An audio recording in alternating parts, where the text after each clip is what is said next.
Hey everybody. Hi, I'm Jean-Luc. I'm Nick. And we're the WW Gays. And today is a quick tip. Yes. We're actually going to be talking about tracking. Tracking. We always like to track. Well, we don't like to track, but we know we have to track, right? Yeah, so we'll kind of give you guys a bigger background of our tracking.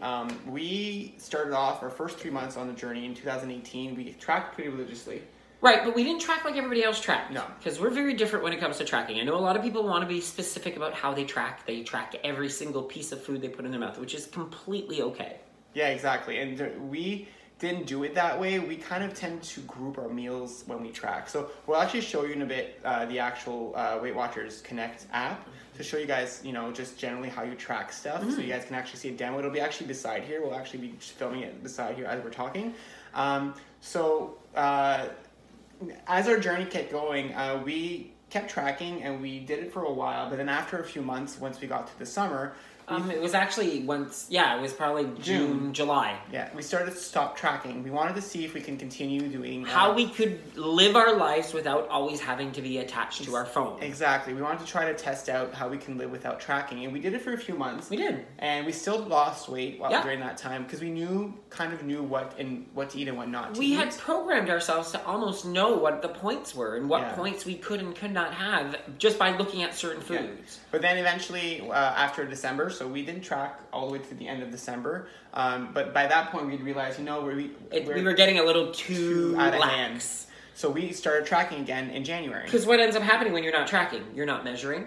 You're not looking at your portion sizes. Yeah. You're guesstimating, which is sometimes a huge issue. Your eyes start getting bigger and bigger and your stomach's bigger than what you think it is, actually. Yeah, so eventually in January we started tracking, and that's kind of the way we work now. So we usually we'll track when we want to make sure we get back on program, when we're seeing we're getting a bit out of hand, where we feel like we're losing control with the foods we're putting into our mouths. Yeah, so we usually start tracking on at those times, and then when we get to a point where we're not feeling as though we're overindulging and we're still following plan, sometimes we start stopping the tracking just to try to live our lives normally and try to incorporate... Well, because you do have to sometimes realize there's a point in your life where you might decide, okay, I'm not going to track anymore, but always know that the tool's always there for you to go back to. So while he's talking, I'm going to prepare... there's other things that I wanted to talk about as far as tracking goes. You know, tracking is not only tracking the food you eat, but tracking can also include how you feel when you eat your food. Yeah. So one of the things I wanted to suggest to people is... write down, if you're having some type of indulgence or you're craving something and you want to have it, go ahead, have it, track how you feel when you eat it, and then maybe come back to it an hour later and then track how you feel an hour later. Are you feeling better? Has your mood changed? Are you still feeling the same? Was it a temporary fix? Do you feel worse? How's your digestive system doing? Keep tracking that stuff, because then you can go back and forth to what you've tracked, not only food-wise, but feeling-wise, and start realizing, wait a minute here, maybe I shouldn't be eating these foods because they're not seeming to help me anymore. Yeah, and another trick too is with the tracking is, as you're doing it, you know, you're gonna start noticing patterns. You're gonna start noticing that, you know what, I'm doing this food and I'm not losing weight these weeks. So by tracking, you can kind of, and that's why we tended to stop tracking after a while, since our weight was still dropping and we were still following plan as much as we could. We knew that we were still doing the right things. Right. It's just when you start seeing that you're plateauing or your weight starts to go up, those are the key moments where you have to your pants start feeling a little snug. Those are the you know what I mean? Those are little indicators. Don't only think about scale indicators, but think of every single indicator that you could possibly imagine. So when those things happen, would be a time to get back to tracking. And we don't just mean tracking in terms of tracking. We mean start remeasuring. Start from scratch. Start from scratch. As if you were never part of WW. Stuff, re-put stuff for your recipes, just try it again. Start putting points on your boxes so that way you know how many points are per serving in each item you have in your stockpile, I was going to say, but I meant to say your pantry. So for the next little bit, we're actually going to show you, so I think that's all the tracking tips that we have for everyone. So we're actually going to show beside here a demo of how you track. So there's multiple ways you can track. You can see on the screen right now, I am going to click the plus button. So you have 6 options. We click the plus button, and you can either do a quick ad, which this is how we track. So usually I go in and I do a quick ad and I select a name like lunch or dinner. So let's say pretend I'm putting in my dinner right now. You then put in a smart points value if you know your dinner. So for tonight, we're having dinner. We're having quinoa, chicken, green and yellow beans, and I'm going to be putting butter on my green and yellow beans. So there's another point. So that would be 7 points. So I'll put 7 in the app now.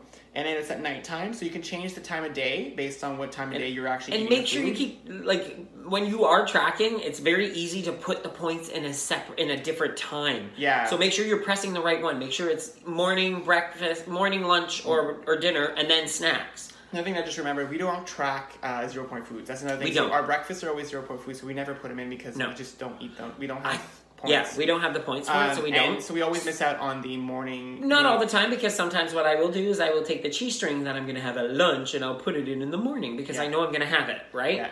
Another thing too is what I was going to say as you keep playing with the buttons here. I'll track it. Don't forget to track your points ahead of time. Yeah. So put your lunch in if you know what your lunch is going to be. Put your breakfast in if you know what it's going to be. Have it already there so that way you don't forget about it. Yeah. That's another tip we do sometimes. And that's a great tip, especially when it's an event night, when you know you're going out somewhere later that evening and you forget, and then all of a sudden you're like, oh my goodness, I don't know what I had for lunch, or I don't know how. You already have it in your app. So if you look on the app now, you'll see that I have 42 weekly remaining, so that means that my weeklies, I've not used any yet this week. You'll see I got a blue dot on Monday at the top. And then also today I have 15 daily remaining, and I've used 15. I have 30 points right now because I am on maintenance, so I have 6 more points than my regular 24 that I had when I was trying to goal. Other ways you could track, so you click on the plus button. You can also do My Foods, which is stuff that you saved yourself. So this is one of the things I've saved myself.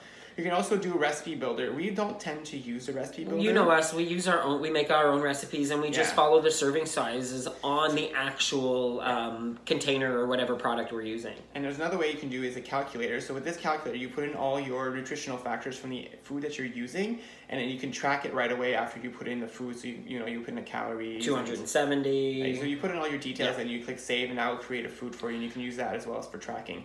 Another way to track is on the main menu. Just press on breakfast, and then boom, you can track your lunch. If I'm not mistaken. Yeah, and the ones that I show all the time. So this is my lunch is often an 8-point lunch, so I can just reselect it again and not have to retype it. Same with my dinner. My dinners usually tend to be 7, generally, because we tend to eat very similar points every night. We do. And so that usually is easier also to track. You can also go back and see previous days. So I click on Monday here. You can see what I ate on Monday. You can see that I've tracked here below Lynch, which is a completely misspelled word, but it was lunch. Yeah, and then dinner total I put in 7. But then you saw his snacks too there at one point. Yeah, but that was today. So I need to go back to there you go. So total dinner was 22. So I have snacks here for my cheese I had last night, from some popcorn. So he put it all under his dinner. Exactly. So again, you can split it up. Do what works best for you. Yeah. If you notice this doesn't work, then do it the way you're doing. If you need to itemize every single food you put in, do it. That might help you as well, because not only that, seeing the amount of food you actually put into your body sometimes might make you make some different choices. Especially for people if you're having issues plateauing and you're having issues maintaining. You mean? No, yes, maintaining. If you're maintaining right now, you might notice that without tracking your food, even the 0-point foods, might help you because you can see throughout the week what you've eaten before, and you start seeing patterns. Yeah, you'll start seeing your patterns, and it's really important to notice these patterns. I was trying to find the recipe builder. We don't use it very often. I can't lie. So you can also scan stuff. This is with the barcode. So if you get something, I can put something out of the closet by the pantry here. So the barcode scanner, which most of us know how to use. Look at that. Pizzelli's. Pizzelles? Is it Pizzelles? I don't know. I think it's Pizzelles, but I don't know. So as you can see now, I just put it in. You can see it on the phone right beside here, right beside Jean-Luc here. So you'll see the foods comes in and it puts in the serving, 30 grams, and it's 5 cents for 30 grams.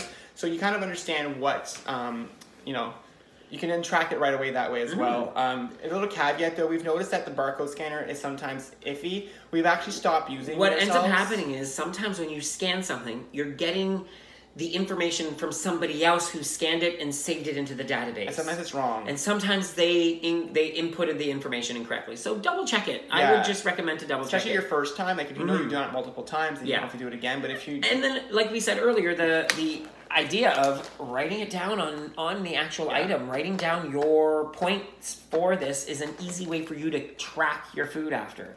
So, like I said, this is basically how we track.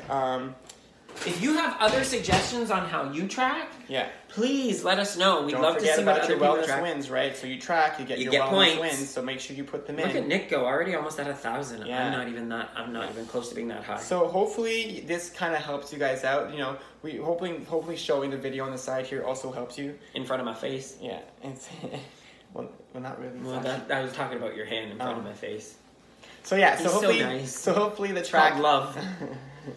So hopefully the tracking video helps you out. Maybe if any of you have any other tips for tracking, just post them below. Share the knowledge. You know, this is what we do, and we don't know what everybody else does. So if you do something a different way, let us know, because it'd be cool to share with everyone else. Yeah. So if you want to watch more of our videos, don't forget to subscribe by hitting the bell icon below to be notified and hitting subscribe button. You can also find us on all social media using hashtag WWGays. Or you can visit our website at www.gays.com. I'm petting Keikos over here. Yeah, he's over here. I think He's I'm actually going to move it just so people can see him. Look at how cute He is a star. Look at how cute he is. So don't forget to subscribe, check out our website, and check out hashtag WWGays. Bye. Have a great night, everybody.